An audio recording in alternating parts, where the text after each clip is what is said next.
Well, it's Brother Peter with tidbits from the Word. So proud to be with you today. We are in chapter 16. Today is the 16th day of September of the book of Proverbs. And reading our proverb for the day this morning. On the 16th day we need to read the 16th proverb. And here we are in verse 19.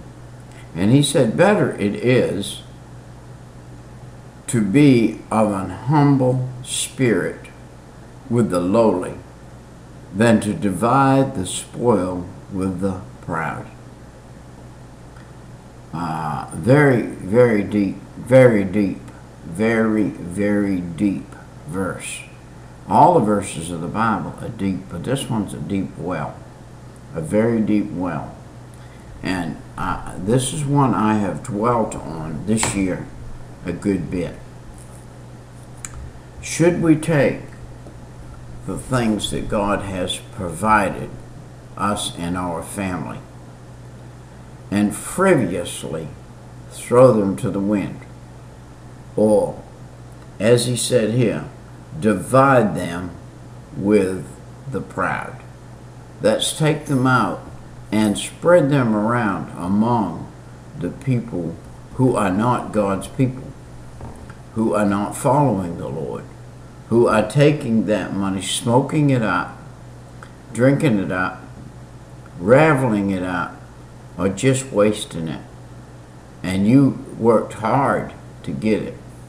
I have found in life, and this is to be true, and I'm 70 years old today, I have to work harder for a dollar than any, or just about any of the people I know who are unrighteous or who are not following God, who smoke and drink and run around and revel and do what they do, have, as far as their work life goes, it's easier than anything I do for a dollar. I have to work harder for a dollar than any of them. And then I take my dollar and just hand it over to them. I think there's an irony in that it may be borderline on being very sinful to do that.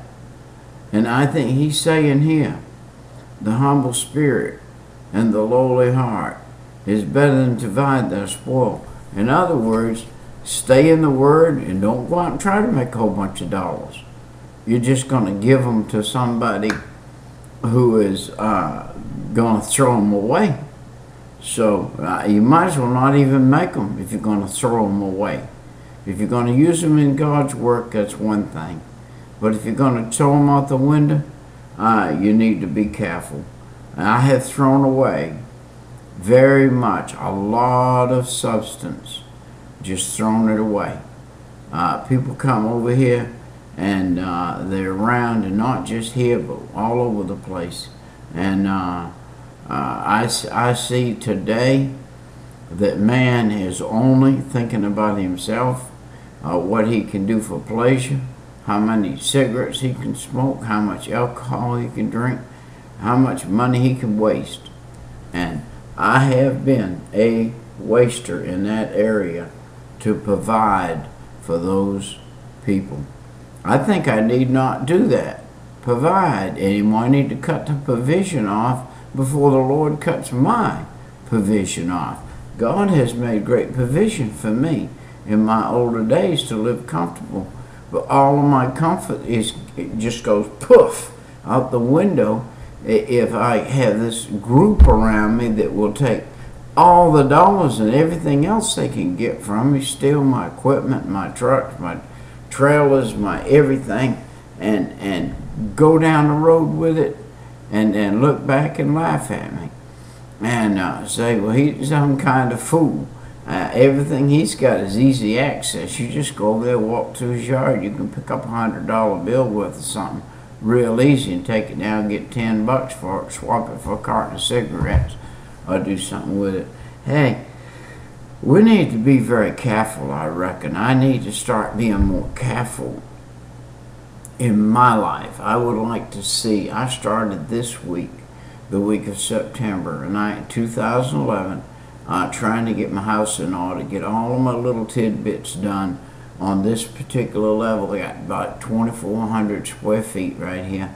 And I'm trying to get all the shoe mold down, all the base done, all the little nicky things tied up. The light switches working, the receptacles work. Everything finished and it proper and in its own case. I'm sitting right here. I have to run a extension cord from over here on this side of the house because the power doesn't work on this side of the house. Why doesn't it work over here? Because I hired an unrighteous, unwilling, unwanting fellow to help me, and yeah, he's got the receptacle you can plug in there, but didn't care whether it worked or not. It's there, but he didn't care whether it worked or not. He just was here making the day's pay. It didn't matter to him once he got paid whether that receptacle worked or not. And so we got to be careful. Let's make sure that we do things on purpose in our life for the Lord, and we finish up and make it right. You say, Brother Peter, you have a lot of unfinished things. Yeah, I do, and I'm working on them. I am working on them. Verse 20, he that handleth a matter wisely shall find good, and whosoever trusteth in the Lord, happy is he. Now, I'm trying to learn how to handle matters properly, so that I can find good.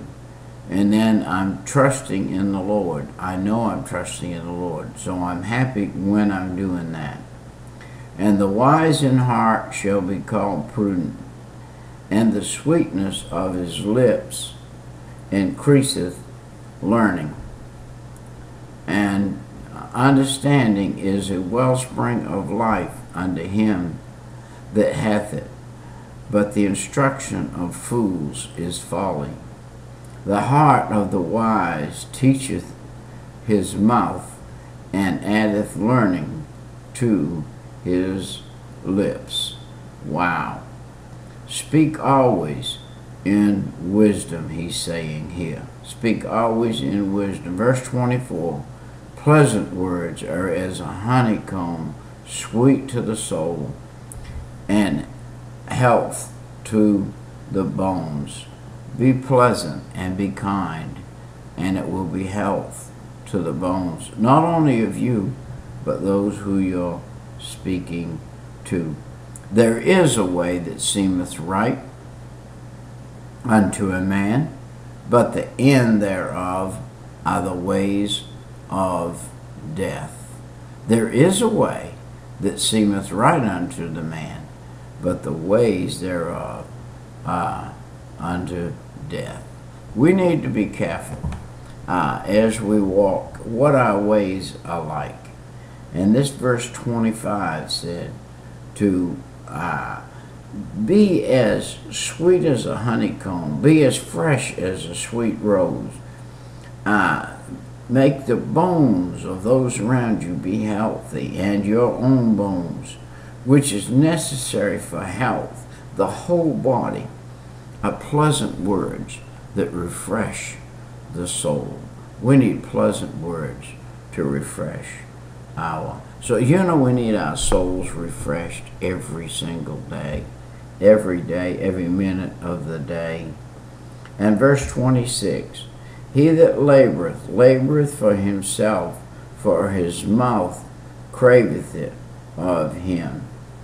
And the laboring man. And then we have verse 27, the ungodly man. An ungodly man diggeth up evil, and in his lips there is a burning fire. Wow, that's a terrible place to be. A froward, a perverse man, verse 28, a froward man soweth strife, and a whisperer spreadeth mischief among his friends. And so be careful. Be careful what you do with your tongue. A violent man is a bad example. The whisperer and the violent man. And then we have me. I'm the old man. And the old man shutteth his eyes to devise froward things, moving his lips